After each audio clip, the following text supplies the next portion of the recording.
இந்த வீடியோவில் நம்ம என்ன பார்க்க போறோம்னா 2026 ஜூன் மாதம் நடக்கக்கூடிய குரு பெயர்ச்சி மகர ராசிக்கு எத்தகைய ஒரு பலாபலன்கள் நிறைந்த அடுத்த 13 மாதங்கள், அதாவது ஜூன் 2026 இருந்து ஜூன் 2027 வரைக்கும் இருக்கக்கூடிய காலகட்டம் மகர ராசிக்கு குரு பெயர்ச்சியால் எந்த ஒரு பலாபலன்கள் இருக்கு, எது மாதிரி விஷயங்கள் காத்திருக்கிறது, எது மாதிரி பலாபலன்கள், எது மாதிரி வாழ்க்கை சம்பவங்கள் நாம எதிர்பார்க்கலாம் அப்படிங்கிறது மகர ராசிக்கு சயின்டிபிக் வேதிக் அஸ்ட்ராலஜி முறையில எந்த விதத்தையும் மிகைப்படுத்தாமல், மூட நம்பிக்கைக்குள்ள போகாமல், பரிகாரங்களுக்கு போகாமல், உள்ளது உள்ளவாறு ஒரு கிரகம் ஒரு இடத்துல சஞ்சரிக்கும் பொழுது கர்மாவின் அடிப்படையில, அந்த இந்திய வேத ஜோதிட அடிப்படையிலான ஒளி தத்துவ பிரகாரம் எப்படி நம்மளுடைய கர்மா செயல்படுகிறது, எந்த மாதிரி ஒரு தாக்கத்தை அந்தந்த ராசிக்கு அந்தந்த கிரகங்கள் கொடுக்கிறார். குறிப்பா குரு மாறுவதனால், குரு கடகத்தில் இருக்கக்கூடிய குரு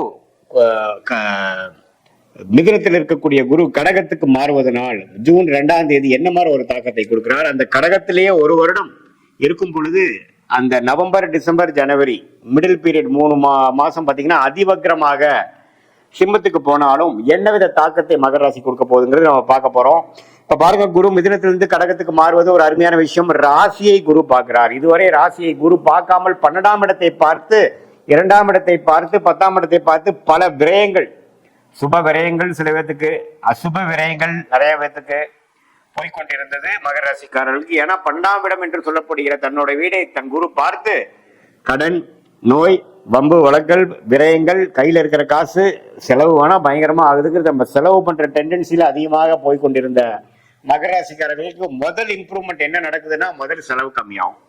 முதல் தேவையற்ற செயல்பாடுகள், அதாவது மாணவர்களாக இருந்தாலும் சரி, இளம் வயதினராக இருந்தாலும் சரி, தேவையற்ற ஒரு நடவடிக்கைகள், தேவையற்ற செயல் விஷயங்கள்லாம் கொஞ்சம் ஸ்டாப் ஆகி நம்ம என்ன பண்ணிட்டு இருக்கோம், இப்போ என்ன பண்ணுனா நம்மளோட குறிக்கோள் அடைய முடியும், நம்ம ஏன் இப்படி நமக்கு எதுவுமே மிஞ்ச மாட்டேங்குது, நம்மளுடைய ப்ரோக்ரஸ் ஏன் நம்ம ஸ்லோவா இருக்கு அப்படிங்கிறத நீங்களே ரீதிங்க் பண்ற மாதிரி ஒரு விஷயத்தை எல்லாமே அசிமுலேட் பண்ணி யோசிக்கக்கூடிய அந்த தருணம் தான் உச்சகுருவின் பார்வை உங்களுடைய மனோகாரகன் என்று சொல்லப்படுகிற ராசியை பார்ப்பது.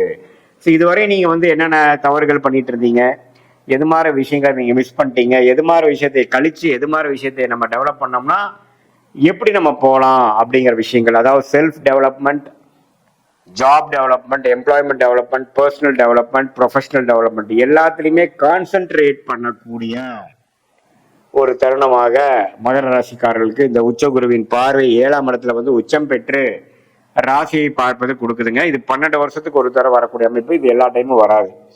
இதே மாதிரி கல்யாணம் ஆகாமல் இருக்கிறவங்களுக்கு கொஞ்சம் டக்குன்னு கல்யாணம் நடக்கிறது, நண்பர்களிடையே நல்ல ஒரு ஒருங்கிணைப்பு, நல்ல ஒரு சோசியல் லைஃப் இம்ப்ரூவ் ஆகிற மாதிரி, நெட்வொர்க்ஸ் இன்க்ரீஸ் ஆகிற மாதிரி, நம்ம ஸ்டேட்டஸ் உலகத்தில் டெவலப் ஆகிற மாதிரி, அதே மாதிரி பார்ட்னர்ஷிப்பு, புது நட்பு, புது அசோசியேஷன், புது கிளையண்ட்ஸ் அப்படிங்கிற விஷயத்துல நல்ல ஒரு அபிவிருத்தி, நல்ல ஒரு டெவலப்மெண்ட், நல்ல ஒரு பிரகாசமான ஒரு முன்னேற்றம் 7ஆம் இடத்துல குரு உச்சம் பெற்று 7ஆம் வீட்டை அதிக திருட்பலம் கொடுப்பதனால நம்மளுடைய சொசைட்டி இருக்கக்கூடிய ஸ்டாண்டிங், நம்மளுடைய சோஷியல் லைஃப் எல்லாமே ஓரளவுக்கு நல்லா வரும்.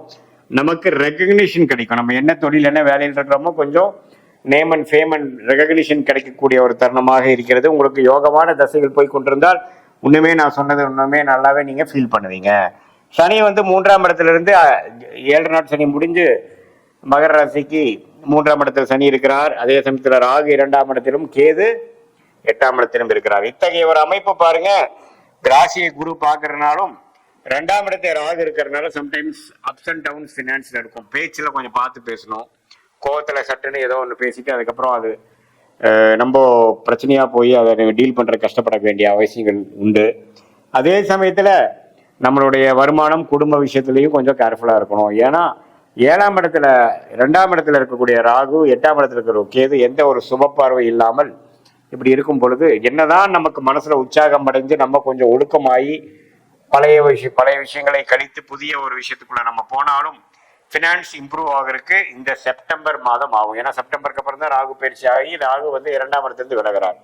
ஸோ இந்த செப்டம்பர், அக்டோபர் வரைக்கும் அருமையான டைம். அதுக்கப்புறம் பார்த்தீங்கன்னா அதிவக்ரமாக குரு 8ஆம் இடத்துக்கு போவதனால இன்னும் கொஞ்சம் வெளிநாடு விஷயங்கள், இன்வெஸ்ட்மெண்ட் விஷயங்கள், வெளிமாநில விஷயங்கள், கொஞ்சம் கூட்டு தொழில் முயற்சி, கொஞ்சம் பல சோர்ஸ்ல பணம் வருவது, சுப முதலீடு, அது மாதிரி சில நல்ல விஷயங்கள் நடந்து பண விஷயத்தை கொஞ்சம் பெருக்கக்கூடிய, பணப்புழக்காட்டத்தை கொஞ்சம் இம்ப்ரூவ் பண்ணக்கூடிய, அபிவிருத்தி பண்ணக்கூடிய நல்ல ஒரு அமைப்பு மகர ராசிக்காரர்களுக்கு இந்த ஆண்டு முழுவதும் இருக்கு. குறிப்பா நவம்பர், டிசம்பர், ஜனவரியில இதை நீங்க ஃபீல் பண்ணலாம்.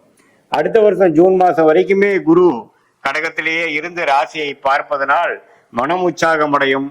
பழைய மாற இருக்கக்கூடிய கடன் தொல்லைகள், தேவையற்ற செலவுகள் அதெல்லாம் இல்லாமல் ஓரளவுக்கு கண்ட்ரோல்டாக, டிசிப்ளின்டாக, நம்மளுடைய செயல்திறன்ல கிளாரிட்டியோட, பர்பஸோட வாழக்கூடிய அமைப்புகள். மாணவர்கள் நல்லா சிரத்தையா படிக்கிறது, குறிக்கோளோட செயல்படுறது. இளம் வயதினர் பார்த்தீங்கன்னா நல்லா படிச்சு முடிச்சதுக்கு அதுக்கு ஏற்ற மாதிரி வேலை தேடி வேலை வாங்குறது.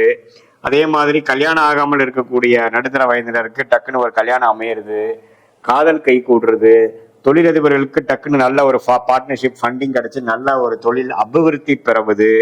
அதே மாதிரி சீனியர் சிட்டிசனுக்கு பார்த்தீங்கன்னா ஒரு மன சோர்வோட இருந்தவங்களுக்கு ஒரு உற்சாகம் பெறுவது, பழைய ஃப்ரெண்ட்ஸோட ரீகனெக்ட் ஆகுறது, அப்படிங்கிற மாதிரி ஒரு சுவாரஸ்யமான சில விஷயங்கள், பல விஷயங்கள் நடக்கக்கூடிய ஒரு அற்புதமான ஒரு ஆண்டாக இந்த 2026 ஜூன் மாதம் முதல் அடுத்து வரக்கூடிய ஜூன் 2027 வரைக்கும் வரக்கூடிய 13 மாதங்கள் மகர ராசிக்கு ஓரளவுக்கு நல்ல பலன்கள். மனம்பு உற்சாகம், ஒழுக்கம், தைரியம், நெகட்டிவான எண்ணங்கள்லாம் போய் லேசினஸ், சோம்பேறித்தனம் போய் கொஞ்சம் உற்சாகம் அடைகிறது. கெட்ட பழக்கங்கள் நம்மளை விட்டு விலகி கொஞ்சம் உடம்பு ஓரளவுக்கு ரெடி ஆகுறது, மனசு ரெடி ஆகுறது, நல்லவர்களோட பழக்கங்கள் அதிகமாக வர்றது, தீயவர்கள் பழக்கம் கம்மியாகிறது. இது மாதிரி பல விஷயங்கள் இந்த ஜென்மசனியில 2020, 21, 22 கொஞ்சம் தவறான பாதையில போன இளம் வயதியர்கள் எல்லாமே ஓரளவுக்கு ஒழுக்க பாதைக்குள்ள உனிமேல் ஒழுக்கம்னா என்ன, வாழ்க்கைனா என்ன, நண்பர்கள்னா என்ன, பெற்றோர்கள்னா என்ன அப்படிங்கிற மாதிரி நல்ல விஷயங்கள் புரிதலோட, நல்ல மெச்சூரிட்டியோட வாழக்கூடிய ஒரு வாழ்க்கைக்கு வேணுங்கிற அடித்தளத்தை கொடுக்கக்கூடிய ஒரு அற்புதமான ஒரு ஆண்டாக இந்த குரு பயிற்சி 2026 ஜூன் மேல வரக்கூடியது மகர ராசிக்கு கொடுக்குதுங்க. இது பொதுவான பலனை தவிர உங்களுடைய பிறந்த தேதி, பிறந்த நேரம், பிறந்த ஊரை வைத்து வரக்கூடிய திருக்கணித பஞ்சாங்கத்துல நம்மளுடைய ஜாதகத்தை போட்டு அதுல எது மாற தசாபுக்திகள் போயிட்டு இருக்கு, நீ என்ன லக்னத்துல பிறந்தீங்க, என்ன நட்சத்திரத்துல பிறந்தீங்க, மகர ராசியில அவிட்டமா, திருவோணமா, உத்திராடமா, எந்த நட்சத்திரத்துல பிறந்தீங்கிறதெல்லாம் நம்ம சேர்த்து வைத்து பார்க்கும் பொழுது இப்ப நம்ம பேசின தசாபுக்திகளும் சேர்த்து அதே மாதிரி இப்ப இந்த தசநாதன் புக்திநாதனும் இப்ப கோச்சாரத்துல எது மாதிரி அமைப்புகளும் போறாருங்கிறது சேர்த்து வைத்து பார்க்கும் பொழுது அடுத்த வரக்கூடிய ஷார்ட் டேர்ம் 3 மாதம்ல ஒரு 6 மாதம் வரைக்கும் இருக்கக்கூடிய ஷார்ட் டேர்ம், அடுத்து வரக்கூடிய லாங் டேர்ம், இதெல்லாம் எப்படி இருக்க போகுது உங்க ஜாதகத்துலங்கிறது கரெக்டான ஒரு கிளாரிட்டியோட பார்த்து அதுக்கு தகுந்த மாதிரி முடிவுகளை நீங்கள் எடுக்கும் பொழுது வாழ்க்கையில் எதிர்நீச்சல் போடாமல் எளிதில் வெற்றி பெற முடியும். சயின்டிபிக் வேதிக் அஸ்ட்ராலஜி மூலமாக நீங்கள் பலன் பெற முடியும் என்று சொல்ல விரும்புகிறேன். மீண்டும் மற்றொரு காணொலியில் சந்திப்போம். நன்றி, வணக்கம்.